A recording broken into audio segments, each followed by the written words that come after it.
My name is Gloria Perlas Polito, and I'm External Affairs for Southern California for our State Treasurer, Fiona Ma. Before we begin, just a few housekeeping items. Please remember to silence your cell phones during the presentations, and restrooms are by the front entrance. Look for the sign that says Hall 126 and walk down the hall, and then turn to the right. If you would like to speak, please remember to fill out a speaker card here, and you'll have 2 minutes maximum to speak. Please raise your hand so we can collect them from you, and you'll be called in the order they were received. The PowerPoint presentation and the recorded live stream from our tours and future sites can be found on the California State Treasurer website, which is www.treasure.ca.gov. And again, it's www.treasure.ca.gov. Thank you. First of all, I want to thank the Port of Hueneme, Oxnard District Commissioners and staff for hosting us today. Port Hueneme is the 6th site of this 10-city housing regulatory tour. So before we begin our program, I would like to recognize the VIPs that have joined us today. Our special VIP who's here is Kristen Dekas, CEO and Port Director, who's here right in the front. And is there anyone else that I've missed today so I can recognize you?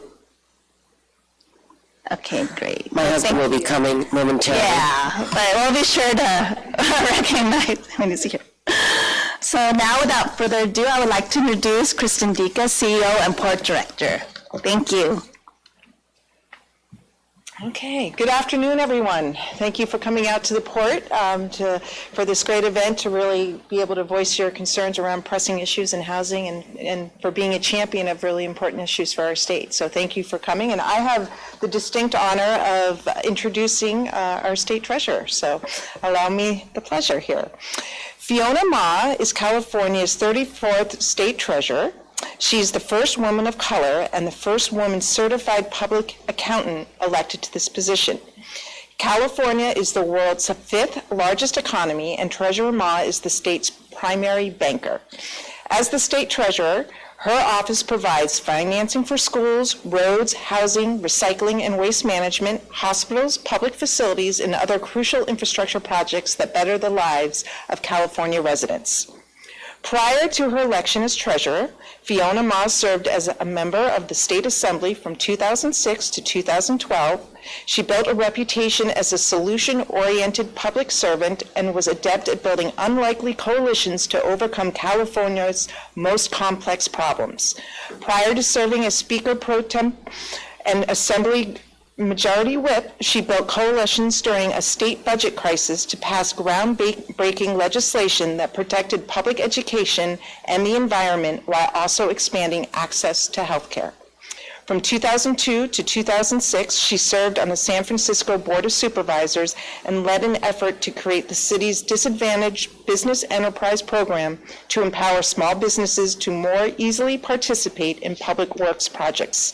Most recently, before being elected treasurer, she was an elected member of the California Board of Equalization from 2015 until January 2019 and worked to protect the rights of taxpayers while ensuring California collected its fair share of tax revenues.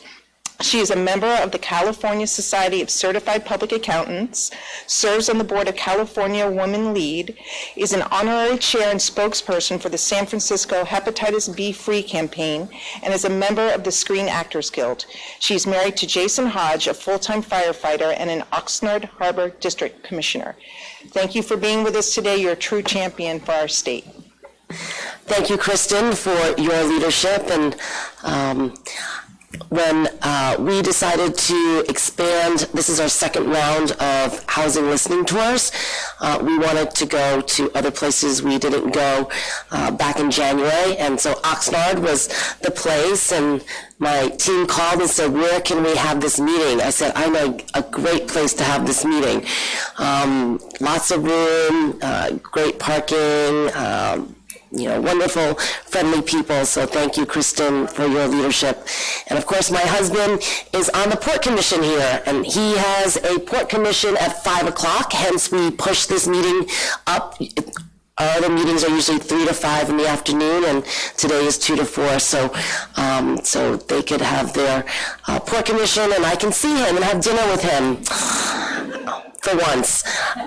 Anyway, so thank you all for coming out. As many of you know, we started our tenure at the State Treasurer's Office on January 7th, and this is my 4th elected position, and one of my favorite parts about elected is actually going out to the people, doing community meetings, bringing resources out in terms of workshops and conferences. And so when we talked about housing and how our office is going to help align our processes and procedures better with the governor, who set a goal of 3.5 million homes by 2025. We said, number one, we're going to take it out to the community and find out what the needs are. And then this second round is really in preparation for our reg reform proposals. We have not really done a reg reform proposal since 2002. And for those of you who have lived here for a while, times have changed a lot since 2002. And it's time that we change with the times. And so I have our team members from CTCAC and CDLAC, which oversees the 9% and 4% housing tax credits. And I also have my deputy that oversees housing and economic development.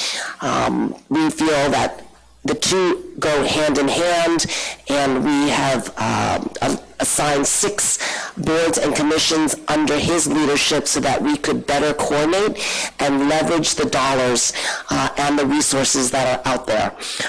As your treasurer now and your banker, I am happy that I now have money in terms of grants, loans, and bonds versus my last role as State Board of Equalization, which was your tax collector.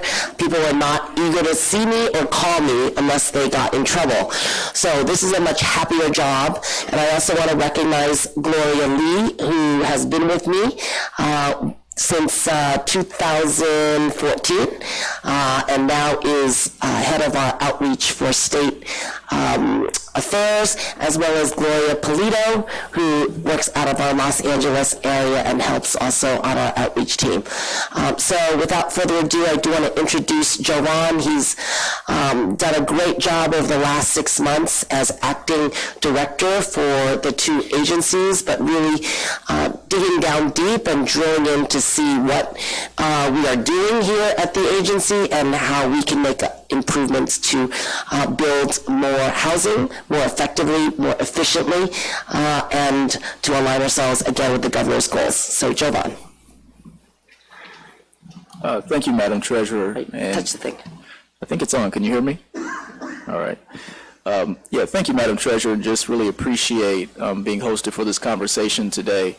Hopefully, through the course of what we say explicitly, well, 2 mics. I feel important. Like a press conference. Yeah, draft, the NBA draft. That was a joke.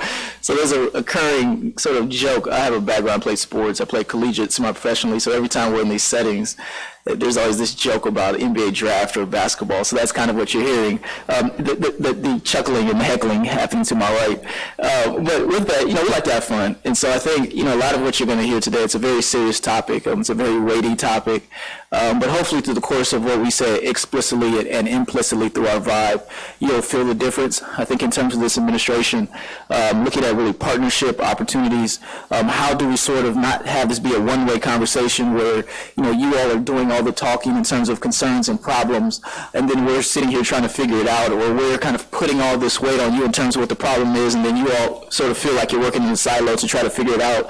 So hopefully through the course of, what we talk about and the things that, and how we talk about it, you'll really feel the essence of what we're really trying to produce in the state. No one party got into this crisis by itself, so we have to acknowledge that we can't get out of it with one party sort of stakeholder at the table.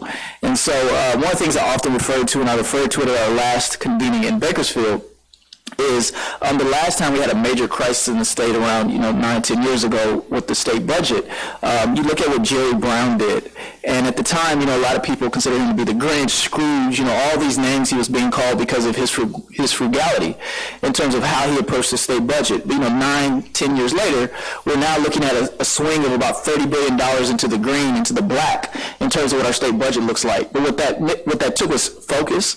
It took prioritization. There's a lot of things that could have been tackled, but they couldn't happen simultaneously. So I think we want to really look at that same approach in terms of this housing crisis. There are a lot of laudable goals and a lot of laudable priorities, but how do we really do the things that are most imminent to really ensure that the realities that we see today, where people are sleeping on the streets tonight, sleeping in cars tonight, sleeping in motels tonight, is something that we see less of in the coming years.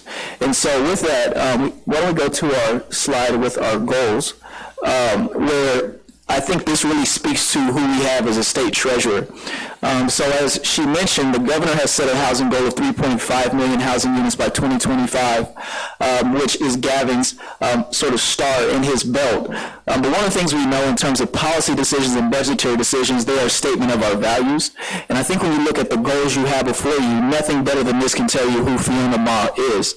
And so as you can see with her 6 goals, she has increasing housing production, containing costs, spurring new technology, looking how we expand the table to increase opportunities for people of color and women, look at how we empower people in communities to be part of the revitalization efforts. We've heard a tremendous amount of conversation around gentrification. But one of the things that we know is just talking about gentrification is not a solution to gentrification. So how do we actually take a proactive approach in terms of empowering people to be part of the changes happening in their communities? And then lastly, building wealth to ensure that irrespective of what zip code you may live in California, you have a real opportunity at the American dream. And so what you see beside those goals are icons. And as we go through the PowerPoint, you will see icons highlighted or grayed out. Essentially what that represents is that potential suggestion that is being offered. Again, this isn't anything definitive or in stone. These are just suggestions that we sort of compiled based off of various input we've gotten. You'll see a highlighted icon. So what that means is that suggestion can hit anywhere from 1 to 6 of the goals that we have in terms of what we're looking to do. And so I'll pause there to allow for our representatives from TCAC and CDLAC in that order sort of introduce themselves, then allow for our TCAC representative to talk a little bit about what TCAC does. CDLAC will do the same, and then we'll go through the PowerPoint, and we'll allow conversation to happen intermittently. So if you have comments that you would like to make, please fill out one of our comment cards, but if you have not done so, feel free to just lift your hand or stand up as appropriate. Gina?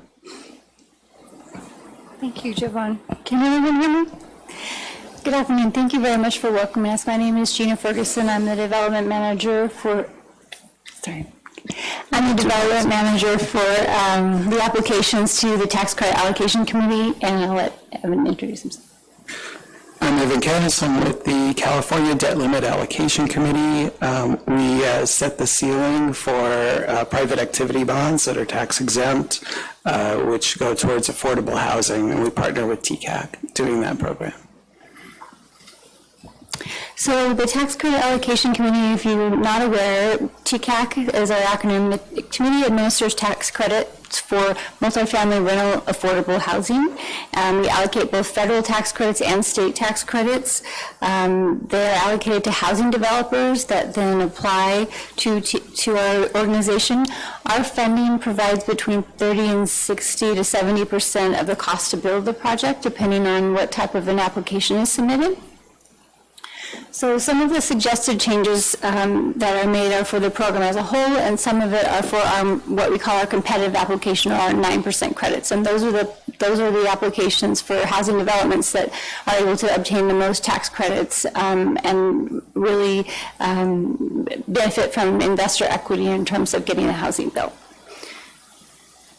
So this PowerPoint is on our website, the Treasurer's website, either on TCAC's site or CDLAC's site. So if you haven't had a chance, this is just a discussion point, so you don't have to really chime in at this moment. We will be taking written responses later on, but we just wanted to, start the conversation and give you all a introduction to what some of the ideas are that are being floated. Thank you, Chair. So the first item that is that we're talking about is having to do with the rent and income limits of the program. So I'll just give a little bit of background on that. The CDLAC federal program requirement requires that the rental housing units be rented at no more than 60% of the area median income. The state program has a requirement that at least for every project, at least 10% of the units be rented at 50% area median income. So in order to allow for lower income individuals as well.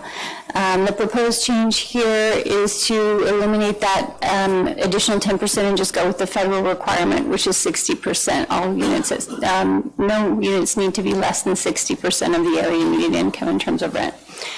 For TCAC purposes, our program actually is a little more flexible due to recent federal legislation changes, and units and rents can be set at 80%, up to 80% of the area median income.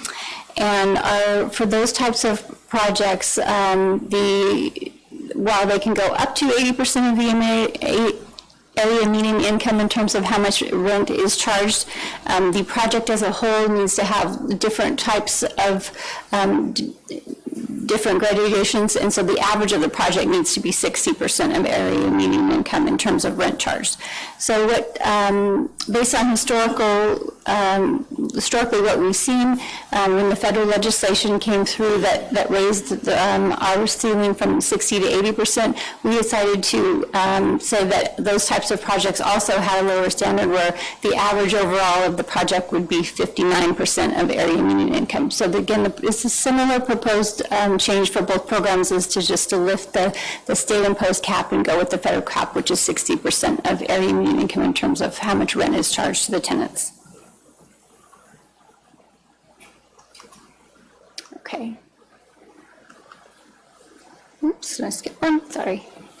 So our next several groups of slides are about our competitive process, our competitive applications, and sometimes referred to as the 9% competition. So I'll give you a little bit of background just in case you're not aware of that. The TCAC competitive applications are for 9% tax credits, and there is a scoring system that has to do with points, and different types of points are garnered, such as how close you are to site amenities, what types of service amenities you have on site, sustainable building methods, those sorts of things. So we have many applicants, and so for the most part, the applicants score full points, and so then they go to a tiebreaker, which is really where a lot of decisions are made in terms of which projects are funded in the competitive process. So these slides here are about that tiebreaker and how we've received suggestions about how that could be changed and reconsidered. The first one is regarding what we call the size factor, and so what the size factor is applicable just to new construction applications, and it was put in place to encourage larger projects, to encourage economies of scale. So the size factor right now is if you're larger than 75 units, then you will receive a little bit of a bump in your tiebreaker or a better score. And so the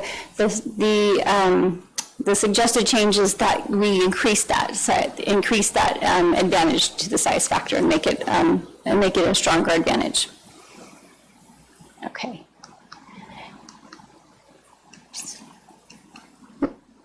Okay, and then secondly, I'll go into a little bit of background, again, for the tiebreaker, because it relates to this change. The tiebreaker is composed of different ratios. One of those ratios is how many public funding sources you have. So other types of public funding, maybe local or state money that is in the project. And then the second part of it is a ratio that basically allows us to spread our credits across more projects. It's a kind of a credit efficiency. So if you're asking for a lesser amount of credits, you score better in that ratio.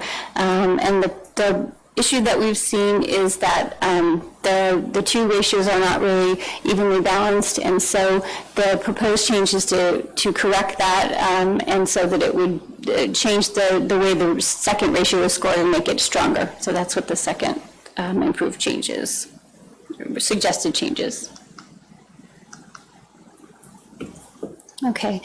Another area of our program that relates to our competitive process, we allocate both federal tax credits and state tax credits, and the applications come in and the applicants choose if they want to only apply for federal tax credits or if they want to apply for both federal and state tax credits.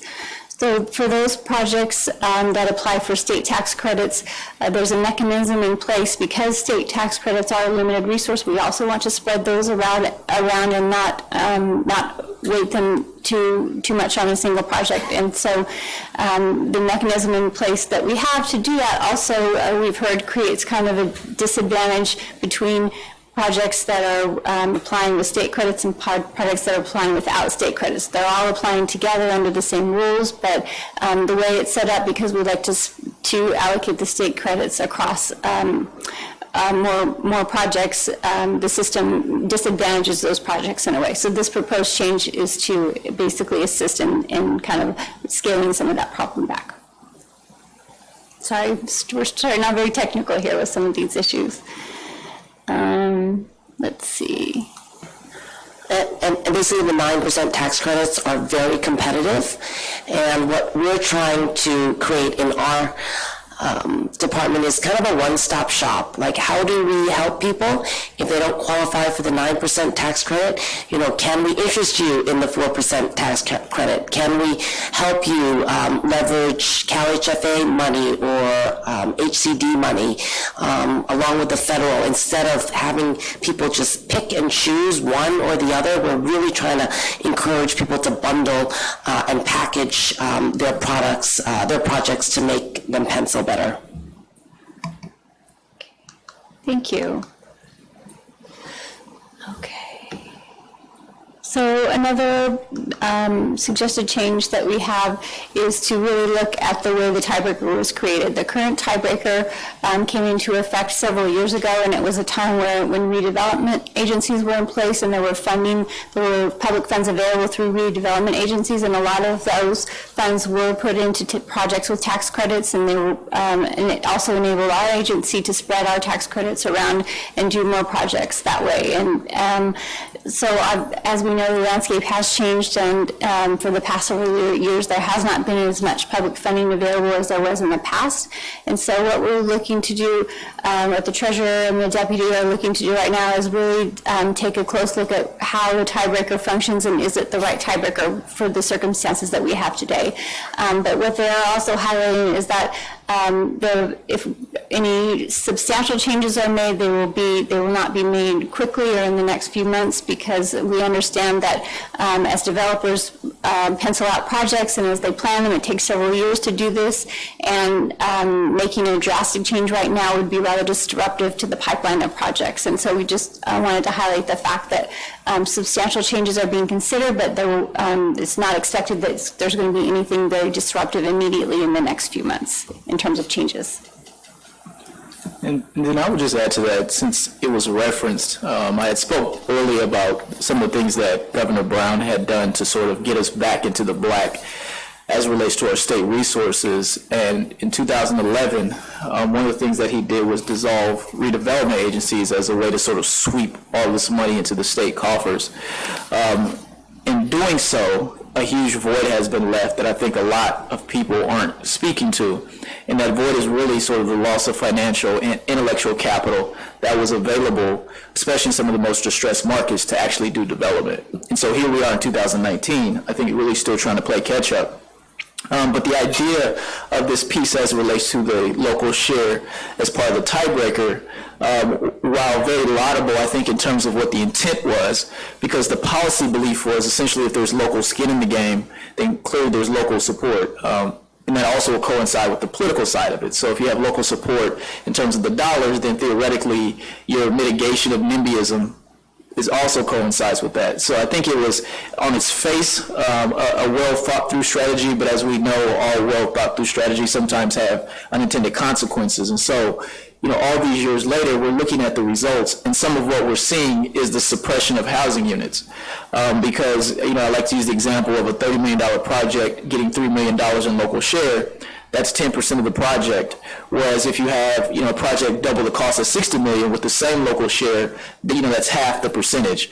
And so what will happen is that 30% project that potentially has more units would be seen more favorably under the tiebreaker because the local share by percentage is higher. And so what we've seen is the suppression of units in some instances. Again, we believe that is the case due to the fact you want to increase the percentage of what that local share would be to make it more favorable to get the tiebreaker in the 9%. And so we really need to look at that and figure out how do we still continue as much as possible to keep local skin in the game, but not make it be something that is an ultimate deal, no deal in terms of what the outcomes are. So it's something we're looking at in terms of local share versus efficiency type things, but something we're going to take a very hard look at.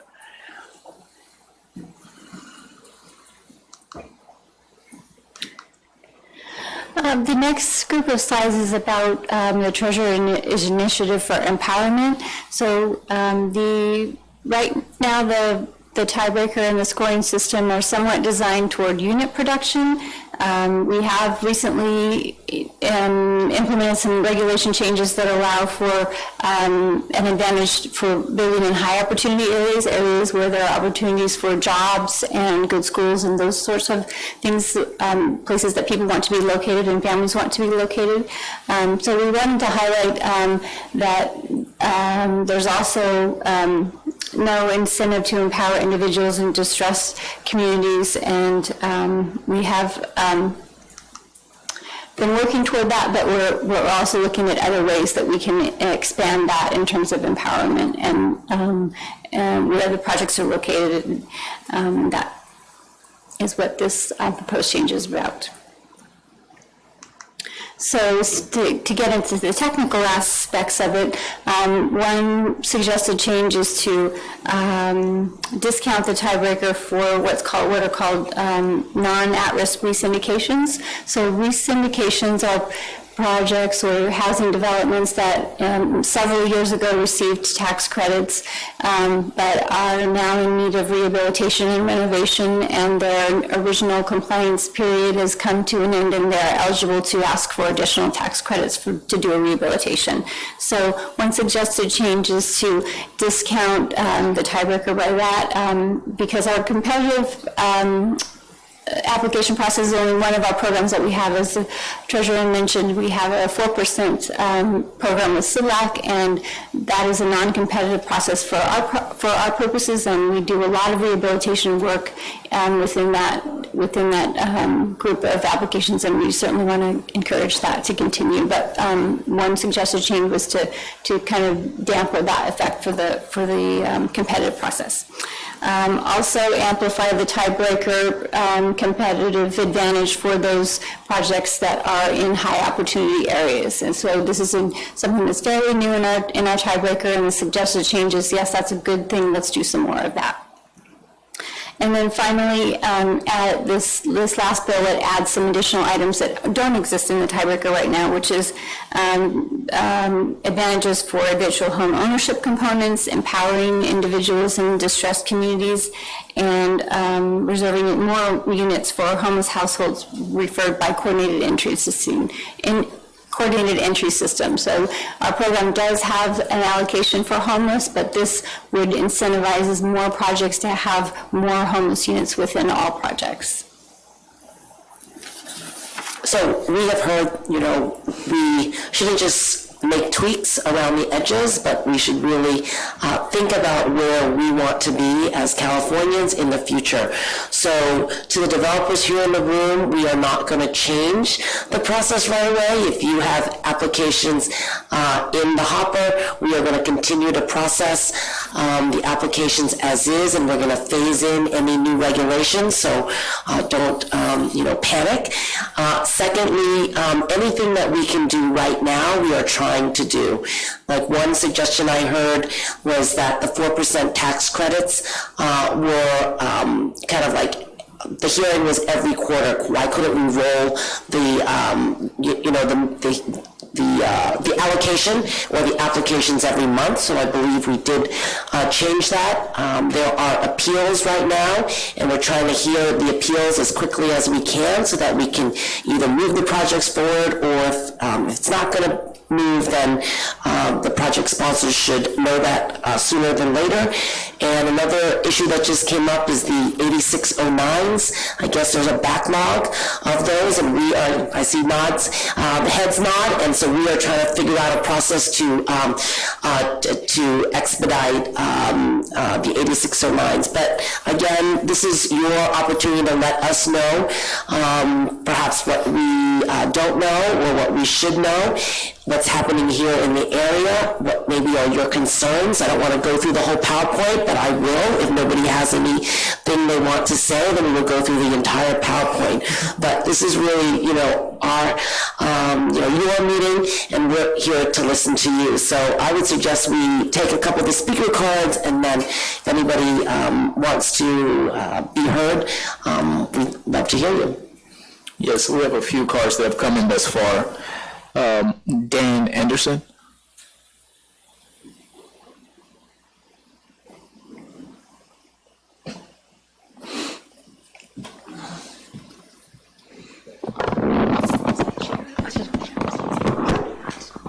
Danny. Thank you, Treasurer Ma, for being here. I want to start by thanking you. We're an Aging and Disability Resource Center, so on a side note, I want to thank you for all your help with the Master Plan on Aging and long-term services and supports. I am the Executive Director of the Independent Living Resource Center. We are the ILC that serves Ventura, Santa Barbara, and San Luis Obispo counties. And I just want to speak to the importance of accessibility. When you're talking about a new build, really keeping universal access in mind is important, because you're going to have individuals that are not disabled or not aging yet moving into places, and there could be an accident or the aging process could happen. They're low income, all of a sudden they can't stay where they are, and then they can't find a place that they can afford because of the stigma around Section 8 and affordable housing, especially in affluent areas like where we live. So I just want to mention how important it is when we're looking at new builds and developments, keeping in mind the unforeseen things that will happen to all of us at some point, and embracing universal access. Thank you. Thank you. Thank you, Danny. Our next speaker is Armando Delgado.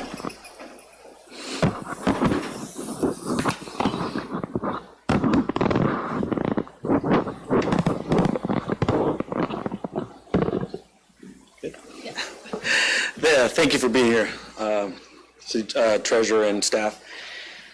On average, housing construction workers make 33% less than non-residential construction workers and 24% less than all other jobs. California's housing labor supply has been shrinking since 2005. How will we fix the housing crisis if no one wants to build houses? You see a lot of houses being built, but there's not a lot of people out there.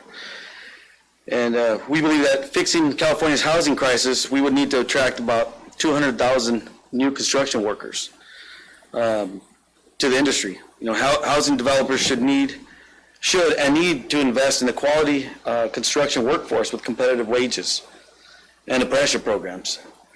We're all aware that competitive wages will improve the labor supply in California by attracting better skilled workers, people wanting to change into that industry, and not in all the other manufacturing and industrial portions of the construction itself. This area is in dire need of more housing. We all know that. And what does it say about a community that keeps building low-income housing? Doesn't that raise a flag in everyone when everyone is in poverty? Continuous building of low-income housing, affordable housing, moderate-income housing. I mean, there's so many terms basically saying that we're all poor. Deputy Treasurer, you mentioned having some skin in the game for the local entities meeting a percentage of the project funding. We carpenters have a lot of skin in the game. We focus on helping to provide a better paying job and not your typical living wage, which is nothing more than just a few dollars above minimum wage. I asked today, what new regulations or changes can we expect that will help the disadvantaged people gain access to a better job? We as union carpenters can help, but the willingness of contractors and developers working with our apprenticeship programs has to be there. And when I say that, we're talking about public funding and prevailing wage opportunities. Housing is needed everywhere. and with the state involved and all these tax allocations and public funding, prevailing wage is what we're talking about. Those are my questions for you. Thank you. Thank you. No, and I mean, your questions, your comments are just very welcomed. We talk a lot about how do we simultaneously, while sort of meeting the immediate need, start to build a trend line that changes the reality that we know in terms of the dependency on this inventory, right? And so it's something that we're thinking very strongly about and hard about. How do we change even some of our existing practices with some of the programs that we have to build wealth? How do we do a better job of marketing? How do we do a better job of doing exactly what we're doing, right? Getting outside of our four walls and taking it to the community so they understand these wealth building tools, while again still needing to meet this immediate need of affordable housing. And so one of the things, we appreciate the work the carpenters are doing statewide and other proactive labor groups like yourself. And we want to really figure out how do we build pipeline programs in communities. We just came from doing a brief tour of Southeast Bakersfield, where while the overall unemployment rate is about 6.9, I believe, countywide, you look in this community and it's like in the low 20s within that census tract, right? So there's something fundamentally wrong where at a time there's a boom on one side of the city as it relates to opportunities, another part of the city is not benefiting from it. So we're really trying to figure out how do we make some of those linkages, because you're absolutely right. If we figure this out tomorrow in terms of the incentives on how to build, if the people aren't there to do it, it won't matter, right? And so your points are well taken. It's something that we want to think about and figure out how to work more collaboratively with organizations like yours who are not just bringing us problems, but also thinking about solutions. Exactly, and so apprenticeship programs are very important. We are thinking, deeply about how we are going to encourage more programs, even within communities, right? As we are building holistic housing, are we building for, special needs, as well as putting, training centers perhaps, in these communities so that we would encourage more apprentices. I just issued $6.8 billion of bonds this spring, and those are all construction jobs. And again, now we're going to compete with infrastructure jobs and housing, and without the, the skilled workforce, I don't know how much is going to be built on either end. So, I encourage and I thank the carpenters for coming to the table and showing up at all our meetings and actually being proactive in proposing solutions, because in this time, we're in a very special time, but we all need to compromise, and we all need to figure out what we're willing to give and how we're going to give to get things done. So I thank you all. And then a question came up about home ownership, and that is on the screen. I think people want to own homes if they can, and I sold $150 million of CalVet home loan bonds. So if there are any veterans here who have not been dishonorably discharged, CalVet will provide down payment assistance as well as closing costs, not dependent on your FICO score, and the loan will be dependent on your ability to pay. So please log on to CalVet, see if you qualify and get that money before that fund also is used. And then HFA also has a first-time home buyer program. It's not widely publicized, but again, they will help with down payment assistance, closing costs for any first-time home buyers. So log on to their website as well. Yeah, I just wanted to add it lastly, because I think there are a lot of statistics that are just mind-boggling. So you talked about the inability of, or the disparity in wages, right, for labor on affordable housing versus in other markets. But oftentimes you don't hear it because they're demonized for doing it, but the profitability is the same, right, for the developer. And so if we're not talking about how do we make as a state affordable housing development just as attractive as market rate and as profitable as market rate, then you will never see the changes in what you're talking about, because the people who are actually creating the opportunity and has, the budget line items to deploy in different areas don't have the same incentive to do it, right? And so if we're not also adding to the conversation, how do we sort of expand the pie and how do we make it more attractive to do it, we're going to continue seeing the interest in the business go in other places versus where the real need is in 2019 and 20. So any other folks wishing to speak? Come on up.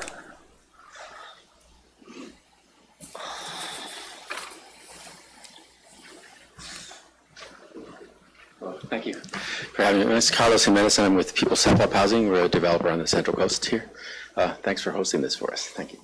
On one slide regarding the tiebreaker, discounting the tiebreaker by 50% for non-at-risk resyndications that typically require half as many credits, we'd like to possibly consider new syndications as well in that category. There are projects out there that are at risk, or not at risk, but are fully functioning, that don't have tax credits presently, that could be financially restructured and based on their rents current might have been built 20 years ago, 40 years ago, 30 years ago. That's time now to kind of reinvest in those projects. We'd like, and they don't have tax credits, but to the extent that they'll be applying for tax credits, I'd like to consider that option for new syndications as well as resyndications. On the comment regarding the 59% income averaging, I think that would be helpful to revisit that as well on some of these older projects where there are earlier forms of funding that came into the project that may presuppose higher rent levels or to some degree. And just working on a project, self-interested, of course. I'm working on a project now where it's kind of bumping up against that, and it's making it pretty challenging. And to restructure those types of deals is, in terms of the regulatory requirements, is more challenging than probably revisiting some of the policies that would enable some of this. I think, so that being said, I appreciate that what's being done, and those two comments are from my perspective. I think that there's always this balance as well, just as a global comment on production and preservation. I think preservation is important too, but when we're looking at an allocation of public funds, how to balance that is important. But preservation, I think, and rehabilitation, these are very important as well, to just maintain where we are. And in our zeal to produce, we're losing valuable units concurrently, which kind of is a wash at best sometimes. So I think that those are our comments, and we're also going to provide, I think, a letter for the record, correct? Yeah.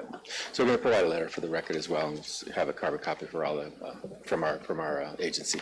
Thank you. No, thank you. And on that note, I mean, again, I think it goes to sort of the cultural shift. Hopefully, you'll begin to feel. I would say thus far, we probably have looked at least 4 or 5 projects that come to my mind currently that we are trying to, in some ways, kind of get out of the business of no and kind of get into the business of, if not ready, how do we kind of restructure, bring it back through so that it can be ready or best positioned to take advantage of one of our programs. But one of the things we're also doing is looking at how do we work more collaboratively with Cal HFA and HCD. Thank you. So there's a project right now in South LA that we're looking at, and they had originally come to us. It was a rehabilitation project through NOAA. It is more of a Cal HFA type program, but we'll really work with Cal HFA to say, hey, you know, how can we help you get this done? Because if you all get it done, then it's a project that gets done with 30% less need of a tax credit, right? Correct. So even though it's not directly us, it indirectly benefits us. So again, I think that just goes to the spirit of what we're trying to do, because again, we understand that just a hard no without really thinking about how can we figure it out is ultimately hurting Californians. Yes. And so, you know, we want to work with you. We're also sort of being sensitive and cognizant of staff demands. We're trying to, you know, talk to the governor about staff resources. Mm-hmm. But that's really where we want to get to, where, you know, no is no longer acceptable, at least as long as we're calling this a crisis. That's appreciated, yeah. So, I mean, on these projects, you're looking at, you know, what few things, what other financing opportunities are out there, what type of equity you might generate, and on the debt side, what you can squeeze out of it with the new debt. So those are the 3 things. But the other part, and I appreciate the comment about Cal HFA and looking at other areas, is that some of the other resources that you may be pursuing have structural limitations in terms of what you can do, minimum income levels or certain unit size attributes or whatever that case might be. And a lot of those threshold factors on an older project, you can't compete. You're just not competitive. So that being said, if there's any other alternatives that could be considered, that's great. Other options for those types of projects, they're out there and they're valuable to the communities they serve. They just need some work and some resources to get there. Yeah, and please let us know, because we know that there are conflicts between federal and state. Mm-hmm. And at least on our side, we are trying to better align ourselves so that, you know, it's not either or, but it could be an and. We're also between HCD, Cal HFA, and our folks, we are trying to streamline application processes to have one that we all accept, and also on the compliance side to have one, instead of having everybody fill out 3 different applications. It just doesn't make sense. Yeah, okay, thank you. So Gina, we'll go to the next slide.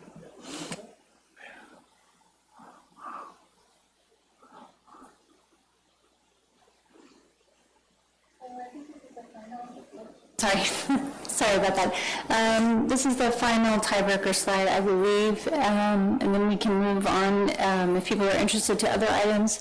In this case, this is talking about the type of production that the tiebreaker is resulting in, and here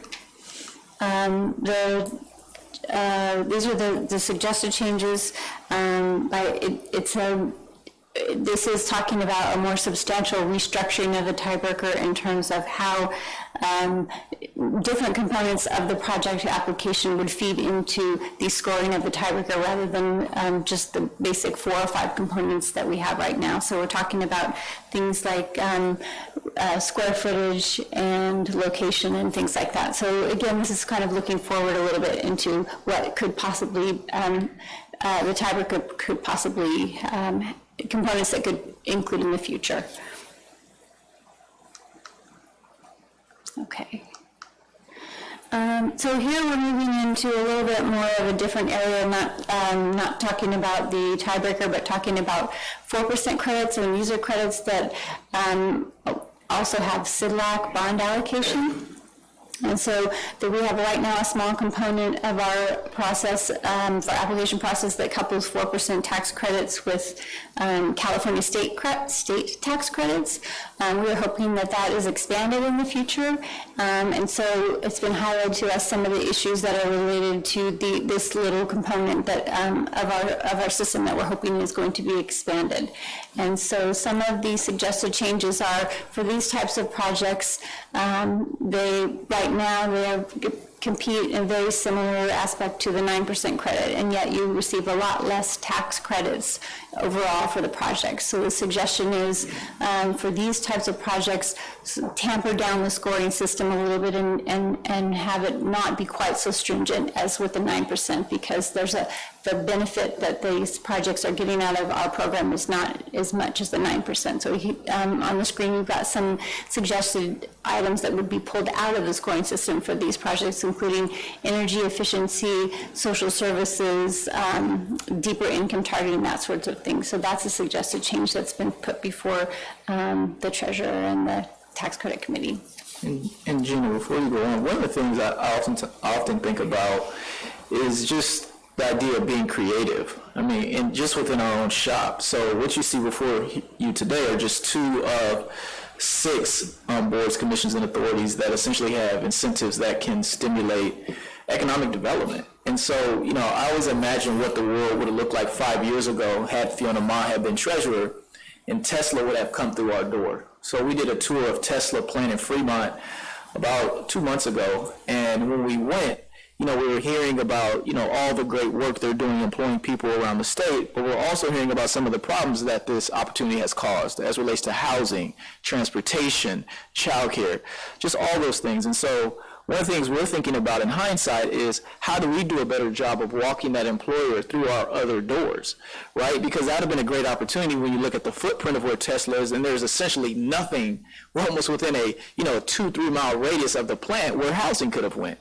And it's not something that if we had taken a little bit of time, we wouldn't have known what was going to happen, right? We know when a company's coming in and bringing in 5,000, 10,000 jobs, there's going to be an automatic correlation need for transportation and housing. And so what can we do a better job of when they're coming through our door asking for a sales tax exclusion, also walking them over to TCAC and CDLAC and saying, hey, in order to get this, you need to be thinking about your housing footprint and then doing a much better job of leveraging jobs, opportunity, and then really creating live, work, play space to make the experience better for Californians versus catching a bus every morning from Stockton and Modesto to get to work, by 7 or 8 o'clock in the morning. So I think we have to also push ourselves to be creative, or we're pushing you all to be creative. But one of the things that we know is people have their expertise, and Tesla does cars. They weren't necessarily thinking about housing. So how do we then be creative and then help them think through problems ahead of time? Yeah, and so just engaging the private sector to the extent that that companies are going to come to the area and they're going to employ a certain amount because they have to go through permits, they have to go through the public hearing. Please let us know. Amazon, for example, is going to have 2 big distribution sites in the Central Valley with no discussion about housing. So this is going to be an issue. Public transportation is lacking out in the Central Valley, and so we want to take this opportunity to engage our private sector partners. 2 of the major banks are putting in $1 billion toward affordable housing.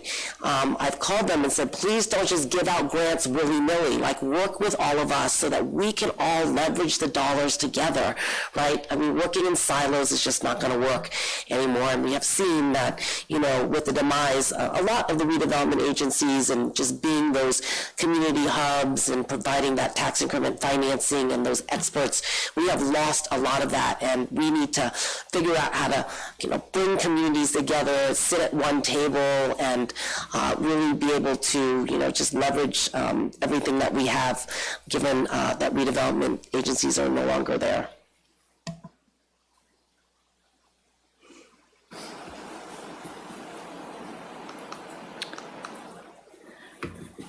So our next topic is regarding cost containment and the fact that we all know costs are rapidly expanding.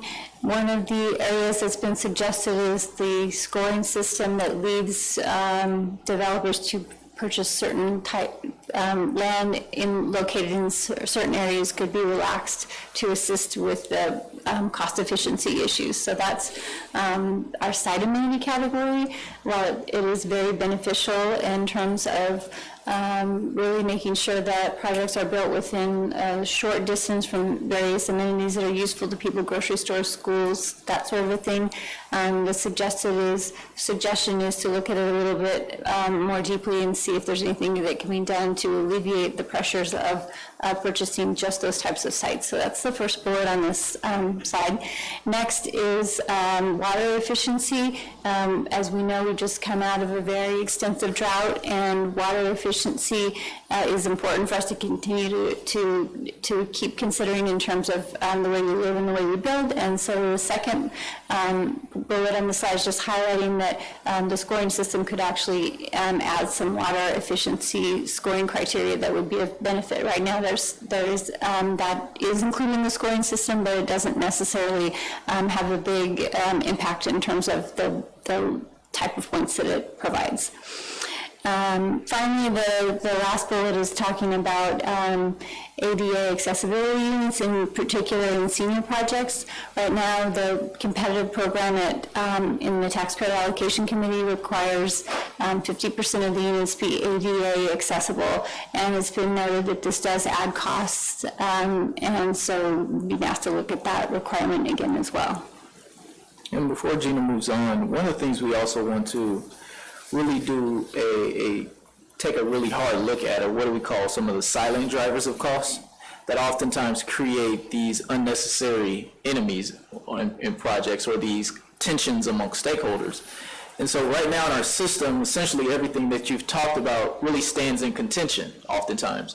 You have developers against labor, or the disability community, or the environmental groups, all standing in contention to figure out who's going to get what at what proportion, just enough to keep the project moving forward. We feel that that's inherently a flawed system, while oftentimes some of the other larger drivers go unnoticed. right? So you have local governments sitting on sites that oftentimes they are sitting on, they try to sell them at market rate, they're not worth market rate, or they have a very long, elongated permitting and entitlement process. And so how do we do a better job of shining some light on that as well? Because those are things that oftentimes drive cost. If you're trying to secure a site, get it permitted, but you're paying labor just so that they don't go to another project, but you're paying them to do nothing while you're trying to get something permitted and entitled, are silent costs that are being added onto the project. And so as a part of that, we want to take a very much of a carrot approach, where we're looking at what local jurisdictions are doing a good job of being proactive in terms of being very timely in moving that aspect of the project, and then how do we incentivize those local jurisdictions to do more, and then creating the competition with others that aren't following suit to follow suit. Because when we talk about some of the inactivity happening, I'm mind-boggled by how many places the treasurer and I go where there's no activity, but there's a surplus of publicly owned land, whether it's school districts, county governments, city governments. And then you say, well, you know, what are you looking to sell it for? Market rate. Well, how? Right? I mean, there's no activity.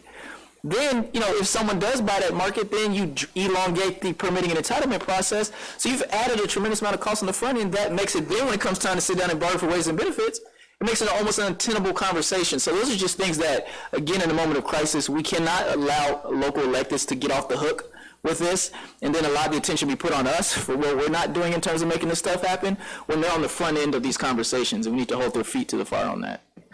And I would say it was great at the Riverside meeting that one of the water board members came and said, hey, you know, here in Riverside, we have land that has been entitled where the infrastructure was in place, but the Great Recession, now the land is sitting empty. Like, why aren't you looking at that? And we said, well, we didn't know you had that, right? Because infrastructure is also one of the major drivers. Developers may be ready to go, but for a $30 million sewer system. And where's that going to come from, right? So we've been trying to work with the governor's office on creating a revolving infrastructure fund so that developers can apply, get that low-interest loan, put in that sewer system, and then pay back as they build, and that money would go into additional projects versus having a one-time fund. Once depleted, nobody does any projects. We've been trying to get our brownfield remediation fund also replenished. That was a $60 million fund created about 10 years ago, and it took 10 years to deplete it. But now we are actually fighting to see whether we can get that money, because some of this land does need to be remediated. So any other impediments or barriers you are finding when you are out there, you know, please let us know. Obviously, the budget process is coming to a close. I think the governor's going to sign the budget any time now, but once he signs this budget season opens for the next year, right? And then if we need to make legislative changes, that starts really at the end of this year for the next 2-year cycle. So these ideas, just keep them coming. Let us know what we should be or need to be doing, and as Jovan said, some of it's going to happen sooner than later, but we need to have like a long-term vision. And I'm going to be here for 8 years. That's my goal.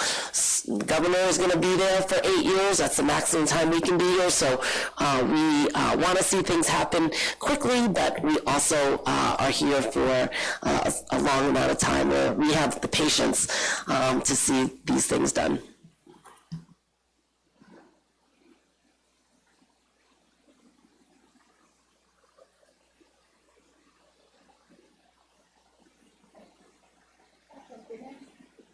The next suggested change will back into our scoring system here, and this has to do with some of the components that are a little bit ancillary to the competitive process, but they do affect it. And the first is that there are items that we consider in the competitive process, and we will do a discounting of costs related to these items. They are, 2 of these are parking and off-site costs.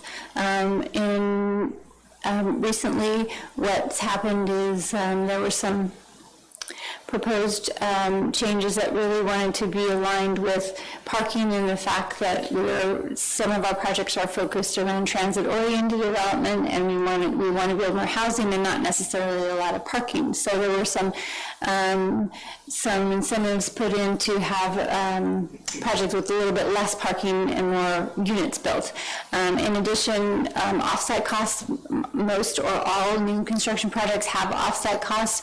What we had found in the past is that because public dollars went to pay for off-site costs, sometimes the off-site costs were not particularly, the way they were portrayed in the application didn't seem exactly forthright, and they were used as a competitive advantage. So we put in a mechanism that discounts this, but there is a lot of time involved, and these are two areas where it's easy for applicants to make a mistake or misunderstand how to do a calculation. And so it's been suggested that we kind of move away from these policies in terms of parking and the way we treat off-site costs, because those are part of every project that is built, and maybe the way the policy was put in place is not particularly helpful in terms of getting the housing built and just keeping things moving along in terms of housing. Okay. Let's see. So this next set of slides is regarding developer fees. So these are the fees that developers charge for building the projects themselves. And we did increase developer fee limits in 2016. And before that, it had been quite a while since developer fees were increased. They were more substantially increased for our non-competitive projects, and for our competitive projects, not so much. So the request is to really look at the developer fees for the 9% projects. They take also a lot of time and effort in terms of constructing and getting the deals put through. And so we're being asked to look at the developer fee limits for 9% projects, and also to kind of put something in that, rather than having to manually revisit over a certain period of time, put something in a mechanism that would allow for a natural inflation of the developer fee. So that's one of the suggested changes. And Jean, you can pause there. And so again, I think that the remainder of slides will essentially have the same themes, but again, this is one oftentimes where you don't always hear the support for. But I think things like this really, again, speak to the type of equity and parity we're looking at bringing into the system. Because again, if we don't have the developers doing the work or aren't incentivized to do the work, all this is a moot conversation anyway. And so I think really figuring out how do we expand the pie in a way to incentivize developers. But I think also, again, not forgetting the residents, right, who are so often lost in this conversation. You hear somewhat from the developer community, labor tends to be present, but the residents oftentimes are the voices who aren't participating. And if they are, at best, we're just hoping they have a good unit. But how do we actually make them a part of the wealth building conversation, right? How do we also make sure that they become part of the opportunity to have intellectual capital into the design, the build of what they would like to see, but in a real way. And so those are things we're looking at. Can we sort of pilot some projects where we have co-development opportunities, where again, by expanding the pie, not only do you increase the opportunities for labor to finally get on par with market rate development, but you actually create real wealth building opportunities for the residents of the projects, and also get some development experience. I think that when you sit on the other side of the table in any negotiation, you have a greater appreciation for that person's seat, right? And so I think that everyone will get a little bit better understanding of how this works if we continue down this path that we want to be on, where we want developers to understand labor's perspective. We want labor to understand the developer's perspective. We want the residents to know that it's more about, there's more to life than saying, hey, I want this shiny door with a, full glass window that's dual pane. No, there's a cost that go into that, and there's trade-offs, right? And if there's not, then you won't get this unit at all. And so I just think everyone has to get into each other's shoes for a little bit here. And then I think at the end of the day, I think what we have to exercise in terms of elected official is will. I think too often we've been let off the hook in terms of our responsibility in this space to do the things that we're able to do for folks with deep pockets, right? And I've been a part of this as well in terms of helping arenas get built. I was a part of the effort in the city of Sacramento, but somehow, we look to build those type of monuments for recreation, somehow we make those things happen as quickly as we need them to. You know, with CEQA, prevailing wage, all those things, we figured it out, right, when it comes time to build an arena for some professional sports team.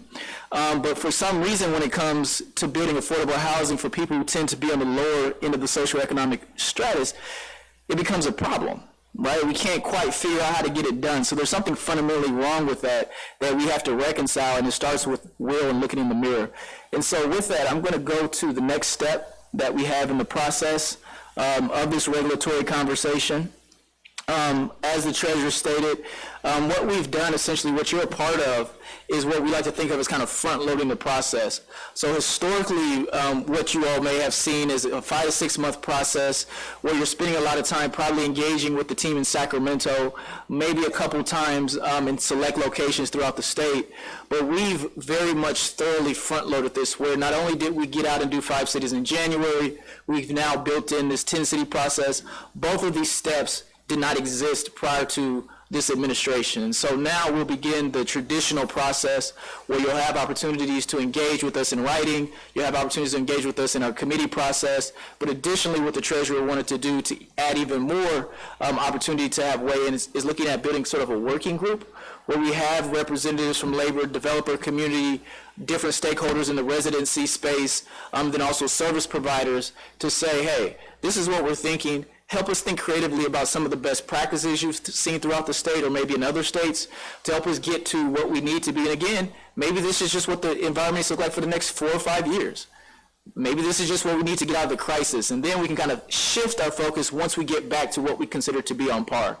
And so we look at winding this down in mid-October, where the draft regs will go before the TCAC board, where that will be its final destination for approval. CDLAC has an additional process where it has to go to the Office of Administrative Law for final approval. So once the board makes a decision, it will go to the OAL. Hopefully, best case scenario, they will make their determination in January of 2020. Worst case scenario, it will happen spring of 2020. And so that's kind of the timeline we're working with. But again, we're still very much in the preliminary stages. Because of our welcoming of feedback, you see where we're starting, which is very much in the weeds of things, which is good, because that means we're taking this serious. But don't think that this is an opportunity for you to still provide input and shape the conversations that will come. So again, as I stated before I turn it back over to the treasurer to close us out, I just want to thank you all for being here. I don't think you all fully understand the impact you're going to have on this process. Oftentimes, elected officials herd people in and they say a lot of things and they go and do what they want anyway. That has not been the track record of Fiona Ma, and it will not be the track record starting now. And so I just want to thank you all for being here and thank you for hearing us out. Yes, and I just want to take this opportunity just to talk about some of the other boards and commissions and authorities that I chair. So not only do I chair TCAC and CDLAC, I chair a number of other ones, 16 total, but a couple of them I would like to just touch on. One is CalCap. So I have small business loans. I have funding available for electric vehicle charging stations, for converting diesel trucks to clean energy vehicles, seismic safety retrofits, as well as ADA retrofits. I also oversee the Scholar Share 529 program. How many of you have a 529 program for your child or grandchild? Okay, so if you deposit and save $160 a month, which is not a lot, for 18 years, you could save up to $62,000, which would help our next generation stay out of debt. The average student loan debt here in California is about $22,000 per student. The governor, Jerry Brown, put in his budget first year free community college for any first year student, and in Gavin Newsom's budget, the second year free. The second year for community college will also be free. So part of, what I hope for is that our young people can graduate debt-free so that they can start saving, for their futures and a home, perhaps. And then the third one I want to talk about is Cal Savers. That is a new program in effect July 1st for any employer who does not offer a pension plan to their employee. They will be required in California to assist their employees open up a CalSavers plan. It will be administered under my office by professional financial advisors, and it basically is similar to a Roth IRA account, but it will hopefully encourage employees to save for their retirement or if they have an emergency situation. So my office is really engaged in financial planning, in encouraging people to save, and again, coming out to the community to educate in terms of our free workshops and conferences. If you in the community would like us to come out and do a small business workshop, financial literacy, one tailored to nonprofits or veterans or any other specific industry, please let us know.